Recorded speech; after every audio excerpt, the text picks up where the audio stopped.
Bom, boa noite então a todos, ao pessoal que está no YouTube, a todo o grupo que está aqui presente pelo Google Meeting. Hoje o tema que eu trouxe aqui é um tema, ao contrário da última vez que eu falei, que era um tema muito extenso, que a gente poderia fazer um seminário sobre aquele assunto. Esse é um tema um pouco mais curto, não menos importante, porque a gente já está entrando no livro 3 do Livro dos Espíritos, né, o capítulo 7, que é a Lei de Sociedade. Porque o livro 1 vai trazer sobre Deus, né? A gente vai começar a entrar nos mistérios e tentar entender um pouquinho aquilo que a nossa inteligência é capaz de entender sobre Deus.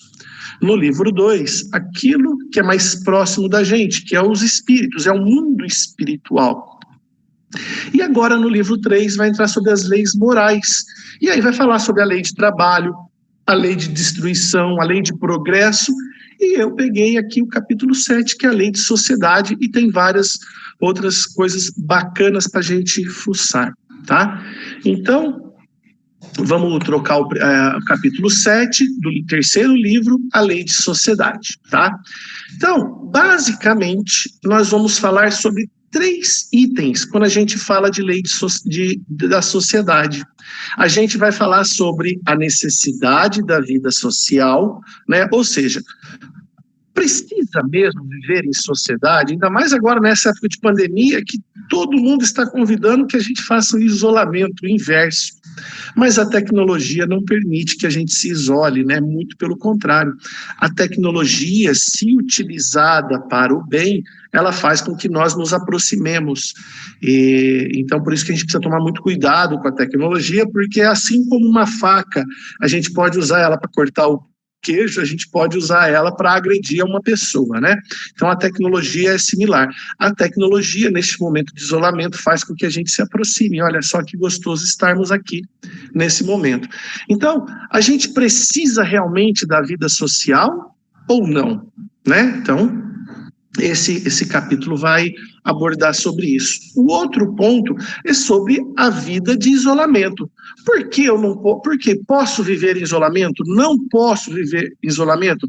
Mas se for da minha vontade, eu quero viver sozinho, como Robinson Crusoe. Ou tem aquele outro filme, o Náufrago, né, com o Tom Hanks, né? Não sei se vocês assistiram. É um filme muito antigo, da década de 90, mas é maravilhoso e conta a história de um cara que ficou naufragado numa ilha durante alguns anos, né? Então, e aí? É salutar essa vida em isolamento? E outra coisa, que não poderia ficar de fora dessa lei de sociedade, são os laços de família, que é o primeiro contato que nós temos com a vida social é dentro de uma casa, dentro de um lar, né? Então, até que ponto nós temos que persistir com os laços que nós temos com a família? Então, é sobre isso que nós vamos falar, tá bom? Então, isso, Rafa, obrigada. A Rafa tá um ais aí no slide. Bom, então vamos falar sobre o primeiro ponto, né? A necessidade da vida social, tá? Bom, a vida social, ela certamente faz parte da natureza, né? É natural nós queremos nos relacionarmos com a pessoa. Então, é preciso que nós tenhamos essa vida, porque ela faz parte da natureza humana, né? Mas, César, por que você acredita nisso? Por que o Livro dos Espíritos defende que o homem deve ter uma vida interpessoal, né? Entre as pessoas? Olha só o raciocínio lógico e objetivo, né? Deus não deu para nós a capacidade de falar, de ouvir, de enxergar, né? Ou seja, de pensar. Ou seja, a partir do momento que nós temos essas faculdades, ela não é para viver em isolamento. Se eu falo, é para expressar o que eu penso. Se eu ouço, é para poder refletir sobre o que o outro tem para falar. Ou seja, as relações interpessoais estão claras aí, através das faculdades que Deus nos outorgou para vivermos, tá? Então, Deus não deu inutilmente essa capacidade que nós temos. Tem por algum motivo. A vida interpessoal, né? A vida social. Portanto, pessoal, sem dúvida, é contrária à lei da natureza. E quem criou a natureza? Deus, né? Então, é contrária à lei da natureza o isolamento social, tá? O isolamento absoluto. Não vamos colocar no contexto o isolamento social que nós temos que viver nesse momento de pandemia, tá? A ciência fala para nós termos isolamento social neste momento, tá? Mas a tecnologia está aqui para que a gente possa usar dela e continuar as nossas relações, tá? Tanto que ele coloca, a natureza é contrária ao isolamento absoluto, tá? Ou seja, por instinto, o homem busca a sociedade e todos devem auxiliar-se mutuamente para o progresso coletivo. Mais uma vez, se eu tenho uma habilidade, ontem no Evangelho a gente até ia falar sobre a habilidade, né, Rafa, os dons, né? Então, ontem a gente ia falar sobre isso no Evangelho Terapia. Mas se Deus me deu a habilidade de ter uma afinidade com números, e eu gosto de matemática, não é à toa, é através dessa aptidão, deste dom, eu vou oferecer à sociedade aquilo que a sociedade precisa das minhas habilidades com relação aos números. Quem é advogado tem uma habilidade para buscar a justiça. Quem tem habilidade da tecnologia vai usar da sua habilidade com a tecnologia para oferecer a tecnologia, contador, médicos, ou seja, nós precisamos de viver em sociedade e ter para oferecer para a sociedade aquilo que nós temos de bom. Um dia eu vi o Divaldo falando que a última coisa que o anjo da guarda nosso fala no último minuto em que a gente vai entrar nas câmeras para poder reencarnar, tá? O anjo da guarda fala: não se esqueça que você está indo para servir, tá? E você só serve se você está vivendo em sociedade. Ou seja, a lei de progresso é um fato que tem aqui nesse capítulo 3, fala a lei do progresso e a lei de destruição, tá? É um seguidinho do outro. Primeiro ele fala da lei de destruição e em seguida ele fala da lei de progresso. É um fato. O planeta sempre evoluiu incessantemente desde sempre, tá? E aí, sozinho, isso não é possível. Por quê? A gente precisa das habilidades individuais de cada um para que a gente consiga construir um planeta mais evoluído. Afinal, ninguém tem todas as faculdades, correto? Ninguém tem todas as habilidades, né? Então, o médico precisa do pessoal da farmácia, do laboratório, do químico, que vai produzir os remédios, tá certo? O engenheiro precisa daquele que pesquisa para poder entender qual é o concreto melhor, qual é o aço melhor, e assim por diante, né? O engenheiro que desenvolve softwares precisa do cara que desenvolve hardwares, né? Que desenvolve a máquina para ele poder trabalhar. Então, todos nós precisamos uns dos outros, tá? Afinal, ninguém tem todas as faculdades para o progresso da nossa humanidade. Ou seja, o isolamento embrutece e definha o ser humano. Então, nós precisamos nos relacionar se nós quisermos evoluir. Se a gente quiser ficar estagnado, né? Aí você se isola, tá bom? Porque você não vai progredir em isolamento.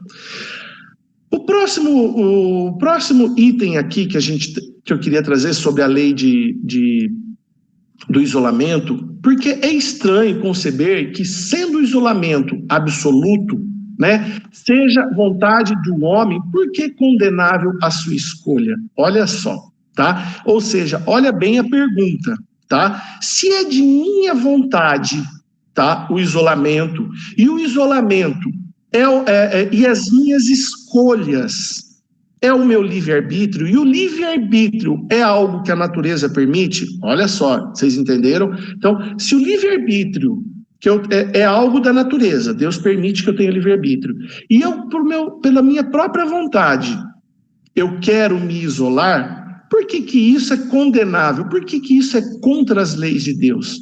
Olha a resposta dos espíritos. É uma satisfação egoísta.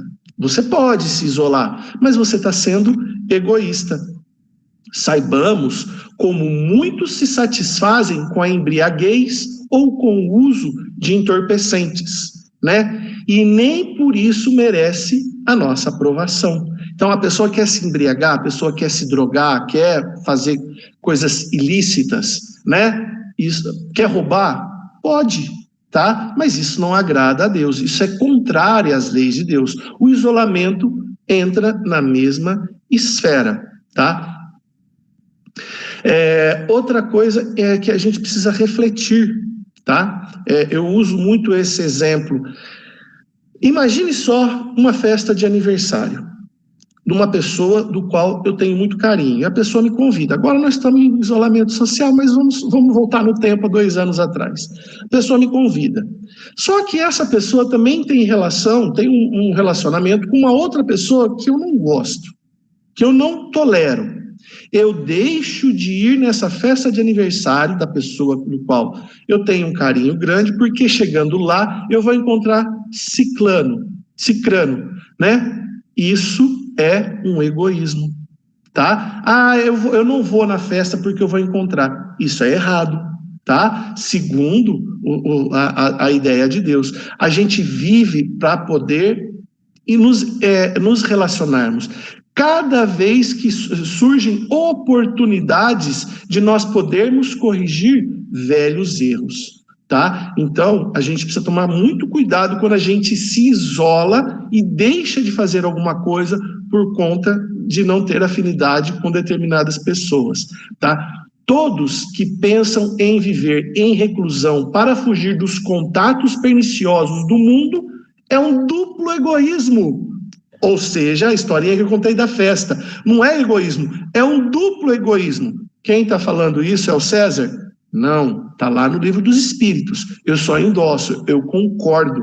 Por quê? Eu estou fugindo do contato de uma pessoa que eu não gosto para não sentir raiva, para não sei o quê, né? Ou seja, fugir do contato pernicioso do mundo, tá? Ou seja, eu estou fugindo de mim mesmo. É um duplo egoísmo, tá? Então, cuidado quando você deixa de se interrelacionar por conta de contatos perniciosos. É mais do que egoísmo, é um duplo egoísmo.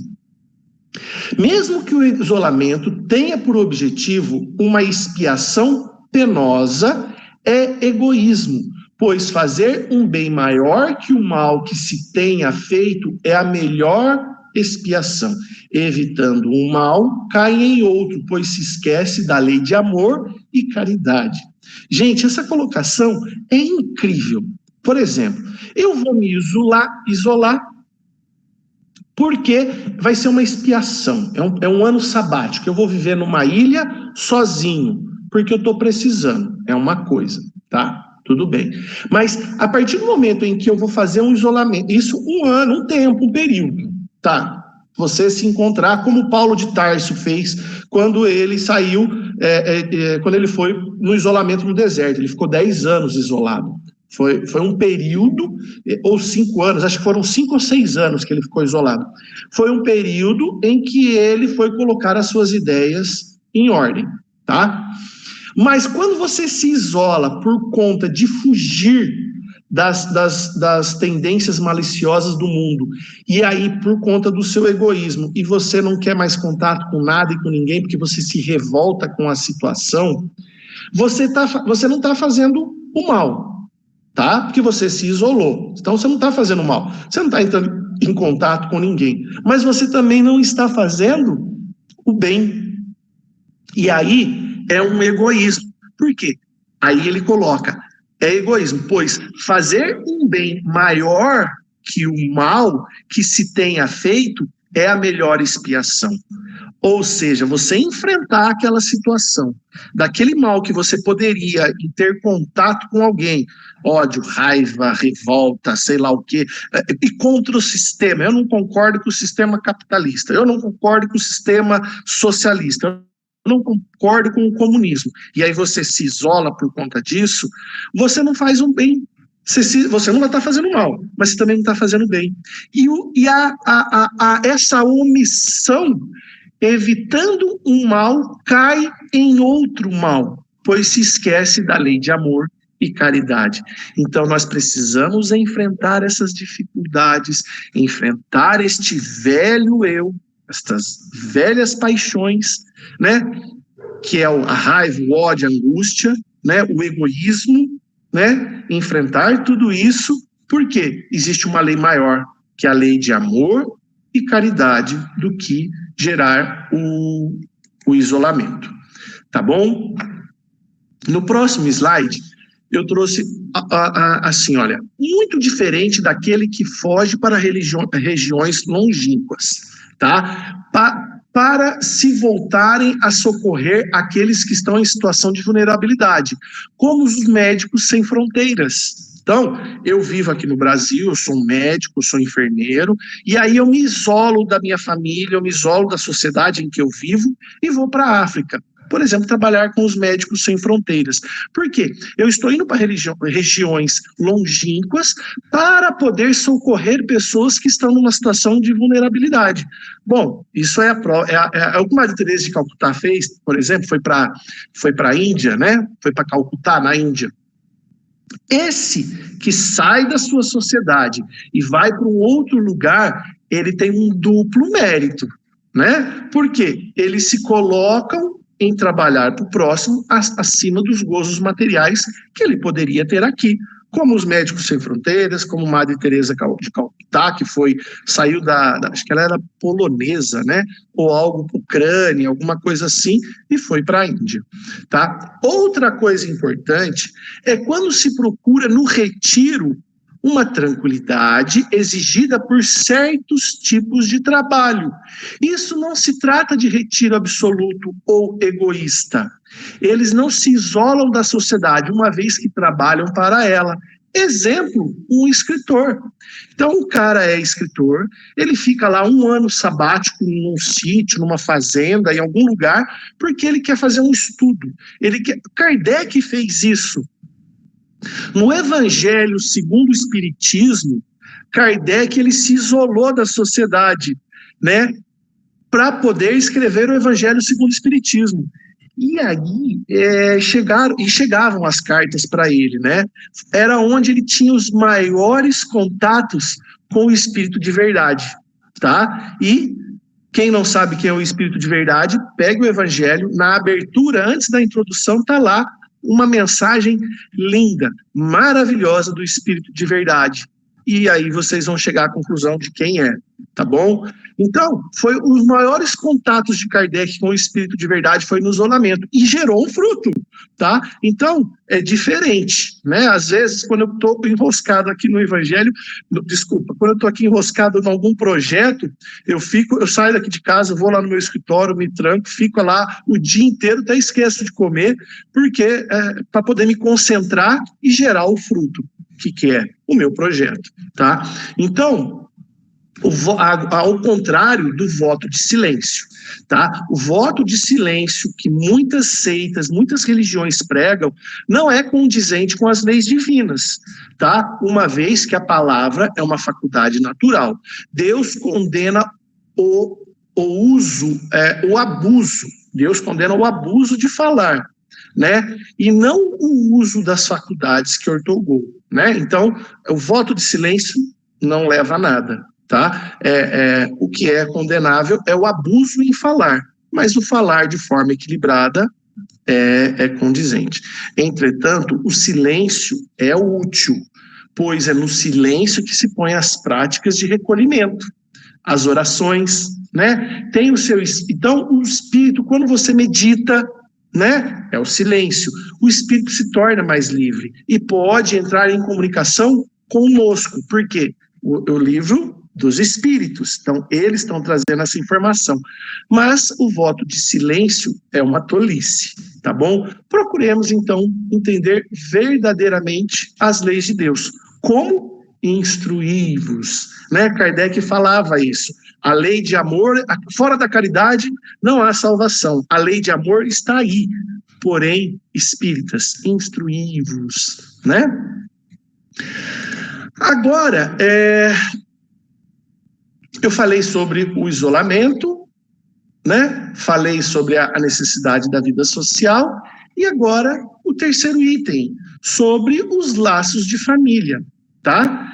Pessoal, é muito interessante a gente observar, porque muitas pessoas falam isso. Peraí, você está falando que família é importante? E os animais? Quem criou os animais? Deus? Tá. Então, o instinto dos animais, o que é? A mãe abandona os filhos. Elas ficam com ele até quando eles precisam.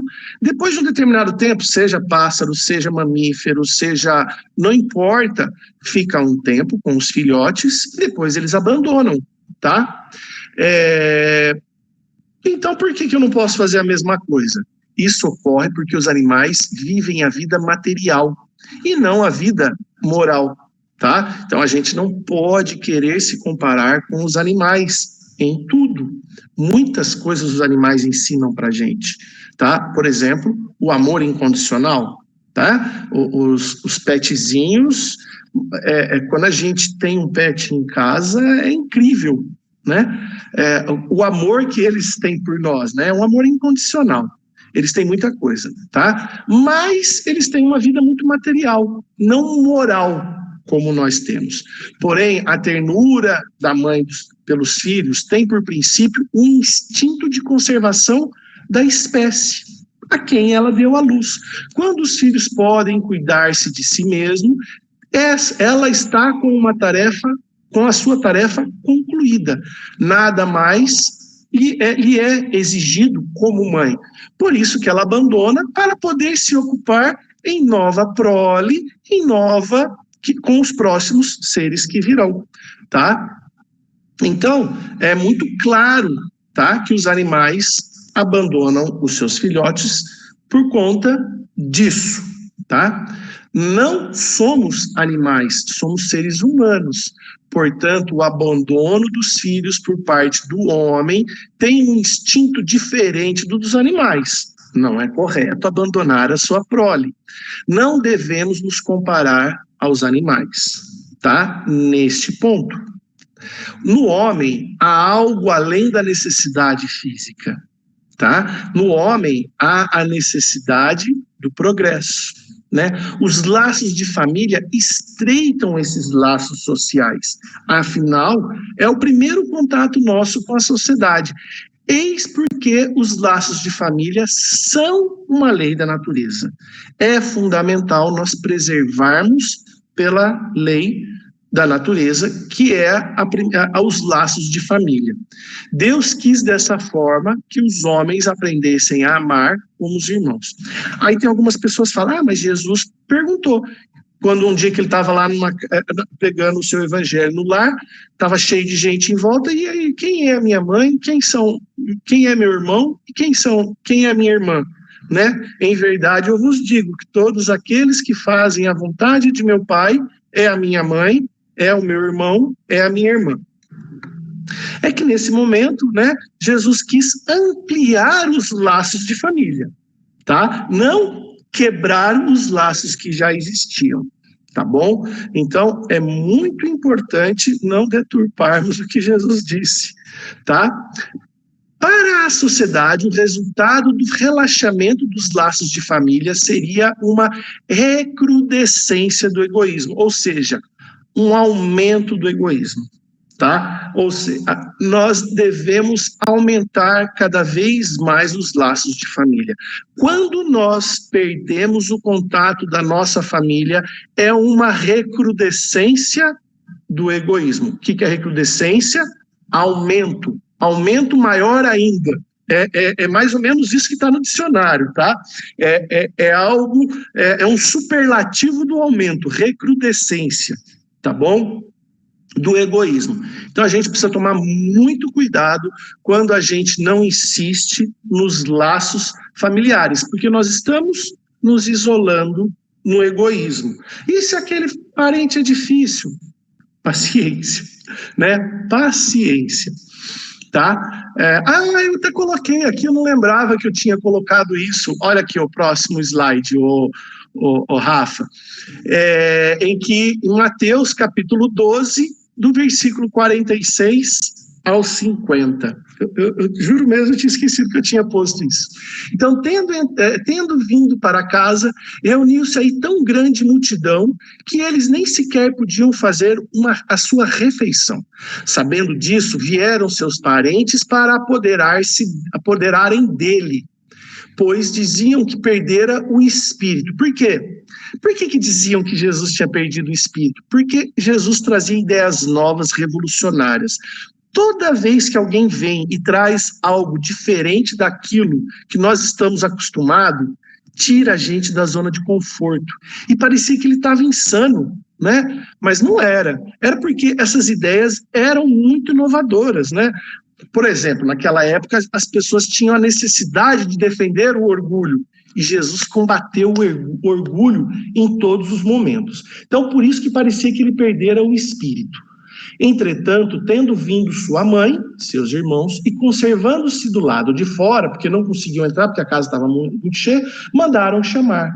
Ora, o povo se assentaram em torno dele e lhe disseram: tua mãe e teus irmãos estão lá fora e te chamam. E ele respondeu: quem é a minha mãe? Quem são meus irmãos?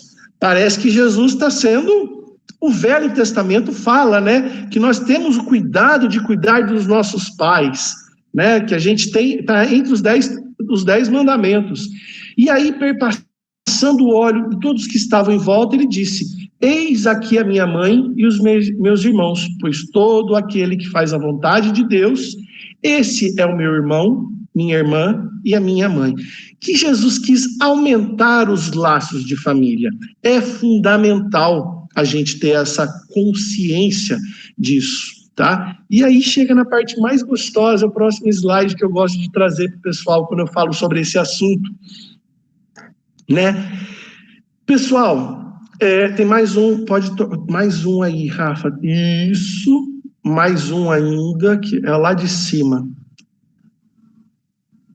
Aí, vai ter mais, isso, fechou.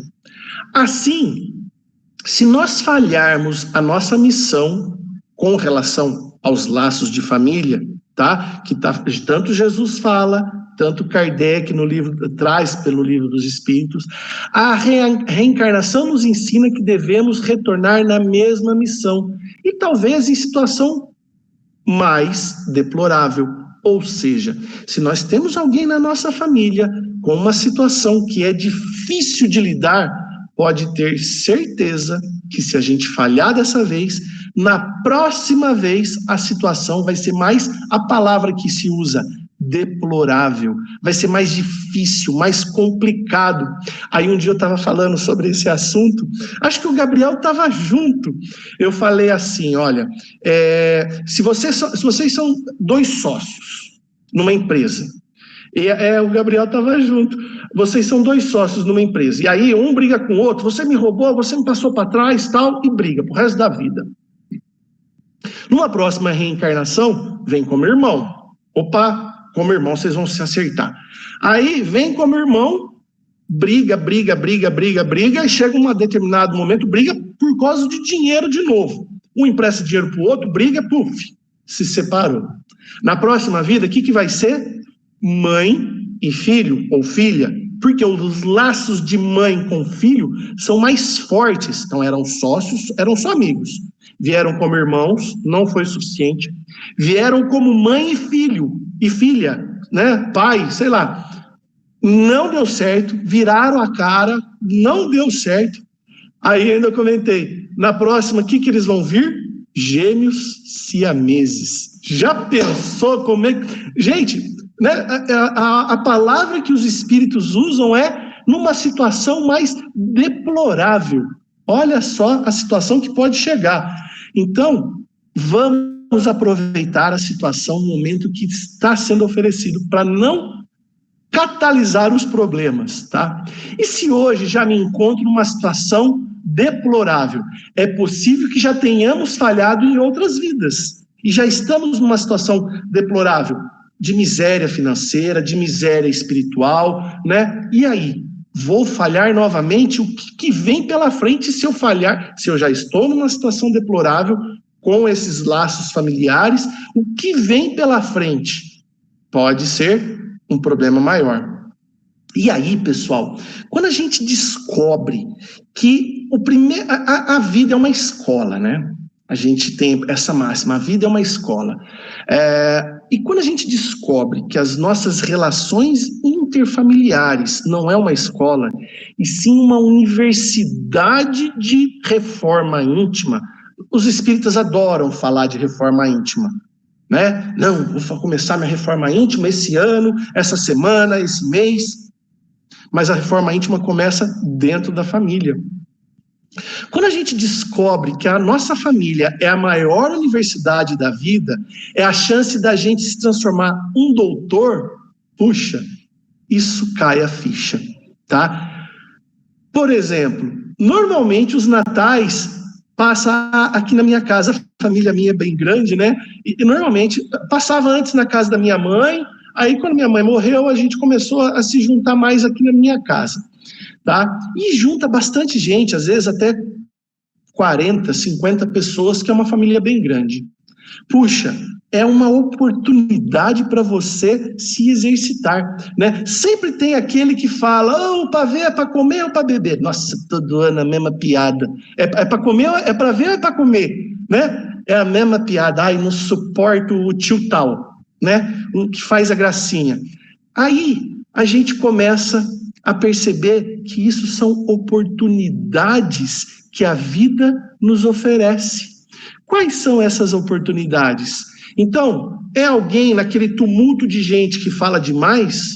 Ou sou eu que não sei ouvir? Será que ele fala demais ou eu que não sei ouvir? Quando alguém é chato, esse alguém é chato realmente? O tio chato que fala do pavê? O César falou do pavê? É pavê? Ou eu que não gosto da piadinha dele porque eu sou intolerante? Olha as oportunidades. Quando alguém é autoritário, esse alguém, eu tenho um avô autoritário, um pai, alguém da família autoritário. Essa pessoa é autoritário ou sou eu que não tenho resignação? Olha as oportunidades, gente. Quando alguém é preguiçoso, é essa pessoa, aquela pessoa que é preguiçosa, ou eu é que não sou indulgente às imperfeições alheias? Quando alguém me ofende, é a pessoa que me ofende ou eu que não sei perdoar? E quando eu ofendo alguém de uma forma, porque eu tinha razão, eu estava falando, eu estava certo, a pessoa que estava errada, mas será que quando eu ofendi essa pessoa, ou será que não sou eu que não sei pedir perdão? Por que eu vou querer provar que eu estou certo? Eu quero provar que eu estou certo ou eu quero ser feliz, né? Você quer ser feliz? Ou você quer estar certo, tem essa máxima, né? Assim, pessoal, a vida em família se torna a universidade da vida. E lembrem-se, né? Não temos a família que gostaríamos, mas sim a família que nós precisamos. Tá joia? E aí, no último slide aqui, que eu queria colocar uma reflexão. Eu já até mencionei para vocês, né?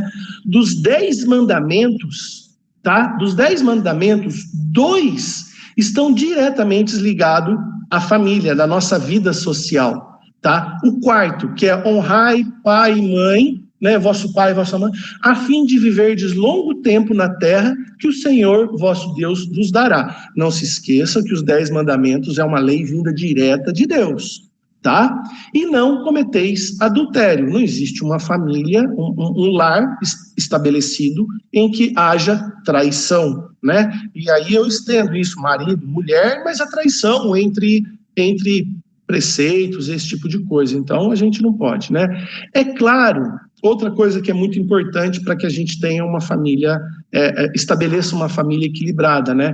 É claro que os filhos, eles aprendem a honrar o pai e a mãe através do próprio exemplo, tá? Então, os pais não são perfeitos, mas deve partir deles o pedir desculpa, o ser humilde, né? Se a gente não pede desculpa para os filhos, porque nós não somos perfeitos, né? Agora eu coloco nós, porque eu sou pai, né? Já estou numa situação de ser pai, então a gente tem que ter a humildade de reconhecer para os nossos filhos, às vezes, que a gente erra e pedir desculpa. Ah, ele sabe que eu errei e que eu pedi desculpa. Não, não.